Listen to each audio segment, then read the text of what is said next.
Selam, ben Leyla Yıldız. Ben erkek miyim? Gerçekten erkek, tamam mı? Mesut'u askere götüreceklermiş beni. İlk defa geliyorsunuz, hoş geldiniz. Şimdi öncelikle bilmeniz gereken bir şey var. Ben 3-4 aydır video atmıyordum. 3-4 aydır neden video atmıyordum? Şimdi şöyle ki motivasyonum düşüktü. Motivasyonum düşük olmasını geçtim. Geçen videomda da bahsetmiştim zaten. Yeni bir şeyle uğraşıyorum. Ve o uğraştığım şeyde de aynı şekilde motivasyonum düştü, kalktı, düştü, kalktı. Bir buraya geldim, bir oraya gittim falan derken ben ikisine de odaklanamadım. Sonra dedim ki en azından ben oraya odaklanayım. Orada belirli bir yerde olduğum zaman buraya geri döneyim falan. Belirli bir yerde miyim umarım. Umarım. Sonra geri geldim. Şimdi çok fazla uzatmak istemiyorum. YouTube'a beni geri dönmeye motive eden şey neydi? Birden oturup video çekeyim falan olmadım. Zaten gelen yorumlar falan filan vardı. Beni çok mutlu ediyordu. Ama böyle kalkıp da buraya oturma motivasyonunu gerçekten bulamıyordum. Çünkü içerik çekmek, bir insanlara dokunmak, insanların sizi izlemesi falan filan bunlar biraz değişik hissettiren şeyler ve bir süre burada olmadığınız zaman aynı şekilde bıraktığınız şekilde gelmek çok zor. Ya ben tekrar buraya geldiğimde bıraktığım halimle olmayı, aynı samimiyette size yaklaşmayı, işte aynı benle size geri dönmeyi çok isterdim. Ama nasıl bir işi bir süre yapmadıktan sonra köreliyorsanız aynı şekilde bir süre bir kamera karşısında geçip konuşmadıktan sonra da yine aynı şekilde bir körelme yaşıyorsunuz. Umarım ben bu körelmeyi kapatmışımdır ve umarım size yine aynı samimiyetimle dokunabilirim. Bana gelen yorumlarda ise işte tekrar beni buraya getirmeye motive eden şey 3-4 önce gelen bir yorumdu. Benim tekrar gelmemi çok istediğini ve işte 3-4 aydır video atmadığından falan bahsediyor. Tam olarak yorum hatırlamıyorum ama buraya koyacağım.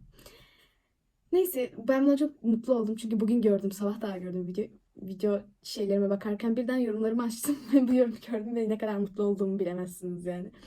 Ve dedim ki ya gerçekten video çekmeliyim çünkü zaten çok büyük bir kitlem olmadığı için buralarda beni hala arayan insanların olacağını düşünmemiştim. Ama hala beni arayan ve görmek isteyen insanların olduğunu görmek gerçekten beni buraya oturtmaya ve video çekmeye motive eden şey oldu. Neyse çok da uzatmak istemiyorum. Ya 2 dakika falan konuşmuşum ama sizin için bunu kesip düzenleyeceğim. Çok da uzatmak istemiyorum. O zaman video başlığımıza gelelim. Ben erkek miyim? Şimdi şöyle ki abla erkek misin falan diyeceksiniz ama şimdi şöyle ki ortaokulda yaşadığım bir olayı anlattıktan sonra benim neden bu şekilde söylediğimi ve bu şekilde yansıttığımı anlayacaksınız. Ortaokuldayken zaten Türkiye'ye yeni gelmiştim. Yurt dışından geldim bu arada ben. Yeni gelmiştim. İşte 8. sınıfta geldim ben bu arada. Ve şey değildim, anladınız mı? Böyle sistemi falan çok bilmiyorum. İşte dersleri falan zaten az buçuk odaklanmaya çalışıyorum. Çünkü işte değişik dersler, Türkçe ders görmemiş falan filan derken bir de LGS varmış. Bizim yurt dışında LGS diye bir şey yoktu. Keşke bir sene daha bekleyip böyle gelseymişim. Ama neyse. Geldik ve geldik. Ona çalışıyorum. Şey yapıyorum falan. İşte kendimi alıştırmaya çalışıyorum. Çevre, arkadaşlar derken uyum sağladığımı düşünüyordum. Sonra bir gün müdür yardımcısı beni çağırdı. Ya, müdür yardımcısını da o kadar tanımıyorum ki ya. Gerçekten koridorda görsem kim olduğunu anlamam yani. Sıradan bir öğretmen falan sanırım. Müdür yardımcısı beni çağırdı. Ben de böyle şok oldum. Dedim ki ya ben hiçbir şey yapmadım ki. Beni neden çağırıyor? Hiçbir şey yapmadım derken şey demeyin. Abla illa birini döveceğim. İlla birine sataşınca mı müdür yardımcısı çağırıyor? Hayır. Ama böyle yarışma hiçbir şeye katılmadım ki. Hiç etkinlik hiçbir şeye katılmadım. İşte proje hiçbir şey yok yani. Dümdüz ot gibiyim. Sadece derslere çalışıyorum. Yaşamaya çalışıyorum. Öyleyim ya. O yüzden şaşırdım beni çağırmasına. Gittim. İşte hatta müdür yardımcısı odasını da bilmiyordum. Arkadaşlarımdan biri götürdü. Neyse gittik arkadaşlar. Ders sırasında çağırdığı için tek ben vardım. İşte konuştuk hocayla. Bana dedi ki sen kimliğinde olan bir hatayı biliyor musun dedi. Dedim hocam ne varmış kimliğimde falan. Dedi ki sınıf listeni inceledim dedi. Bazı öğrenciler sınıf listesinde senin cinsiyetinin yanında kız yerine erkek gördüklerini ama senin yanlış anlamanı istemedikleri için bana geldiklerini falan söyledi. İşte bana doğrudan gelip de ya sen burada erkek gözüküyorsun falan demek yerine gidip müdür yardımcısıyla konuşmak istemişler. Çünkü bir hata ise mesela şey konusu olabilirdi, alay konusu olabilirdi. Sen erkek misin falan böyle şeyler olabileceği için direkt öğretmene gitmeyi tercih etmişler. Kızlar görmüş zaten. Alay konusu olmaması için de direkt öğretmene gitmişler. Çok teşekkür ederim bu arada kendilerine. Ben de dedim yani hocam herhangi bir hata olduğunu düşünmüyorum ama ne varmış dedim. Dedi cinsiyetin senin kimlikte erkek mi? Ben dedim efendim hocam. O dedi ki biz sınıf lisesinde senin cinsiyetin yanına kız yerine erkek görmüşler. Ben de sisteme girip bakmak istedim. Çünkü bir yanlışlık olduğunu falan düşündüm dedi. Ama sisteme girip baktığım zaman senin zaten cinsiyetinin erkek olarak göründüğünü gördüm dedi. Yani TC kimliğim falan filan oradan bir şeyler görmüş ve dedi ki senin cinsiyetin zaten sistemde erkek gözüküyor. Yani sınıf listesinde falan bir yanlışlık yok.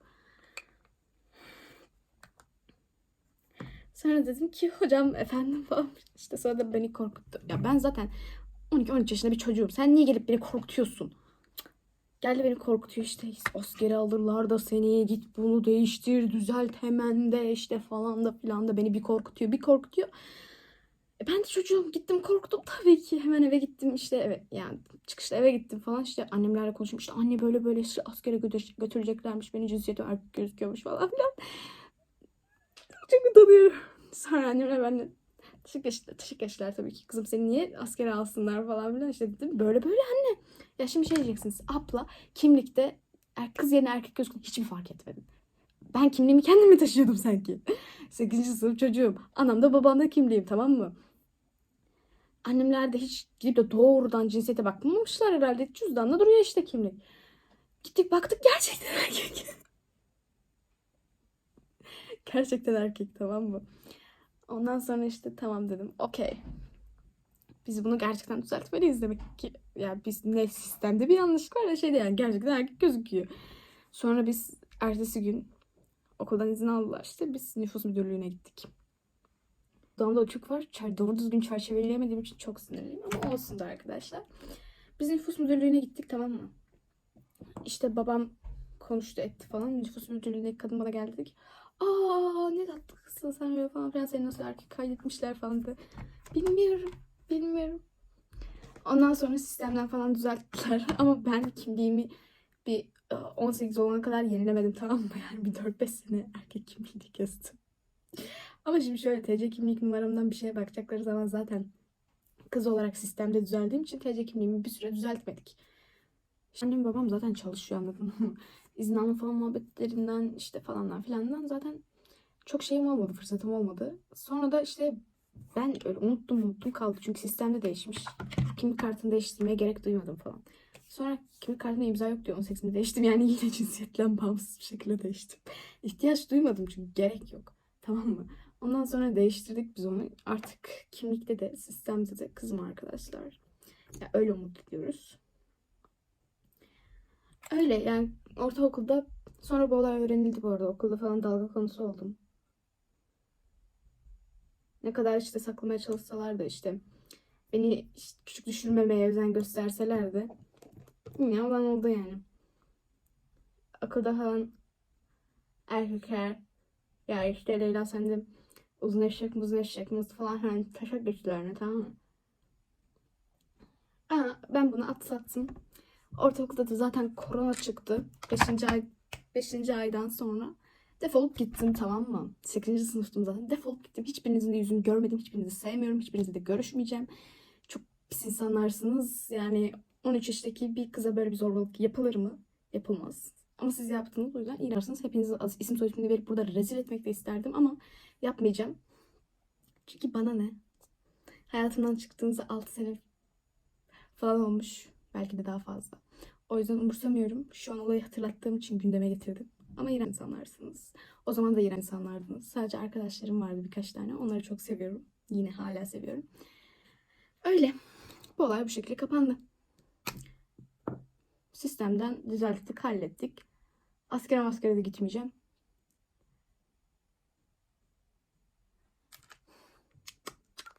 Ama yani Türkiye'de sistem ne kadar harikaysa, rujum taşımın burada uçuklar arkadaşlar. Sistem ne kadar harikaysa artık kızken erkek oldum bir anda. Erkek olmak çok kötü bir şeymiş. Hiç beğenmedim. Hiç beğenmedim ama neyse. Makyajım böyle oldu. Kirpiklerime bir şey sürmedim. Kirpiklerimi kıvıracaktım ama kıvırcım ablamda kaldığı için kıvıramadım. Ama böyle de çok hoş oldu. İzlediğiniz için çok teşekkür ederim. Yeni geliyorsanız abone olabilirsiniz. Videoyu beğendiyseniz beğeni atabilirsiniz ve devamlılığımı sürdürmeye çalışacağım. Hatta bundan sonraki gün veya bir iki gün sonra tekrar bir video atmayı düşünüyorum. Teşekkür ederim. Bay bay.